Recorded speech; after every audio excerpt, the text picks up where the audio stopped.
Il deputato nazionale agrigentino Calogero Pisano è stato nominato componente della commissione bicamerale d'inchiesta sulle attività illecite connesse al ciclo dei rifiuti e ad altri illeciti ambientali e agroalimentari, un ulteriore prestigioso incarico che va ad aggiungersi a quello di segretario della 14ª Commissione parlamentare Politiche dell'Unione Europea, nata nel 1997, con il compito di fare luce sugli illeciti del ciclo dei rifiuti e sulle organizzazioni criminali a esse connesse. La Commissione ha visto crescere nel tempo il proprio raggio di azione delle proprie indagini. Tra i vari compiti che i commissari dovranno assolvere, infatti, figurano anche la verifica di eventuali illeciti nel settore agricolo e agroalimentare, la verifica di eventuali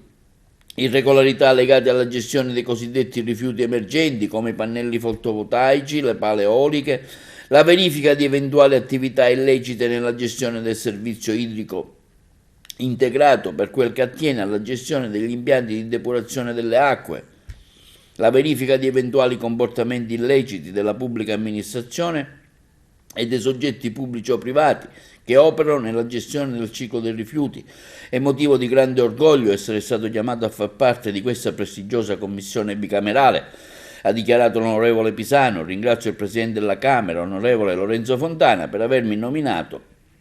e il capogruppo del mio gruppo parlamentare, onorevole Maurizio Lupi, e tutti i capigruppo dei gruppi parlamentari di maggioranza per aver indicato il mio nome per un ruolo così importante.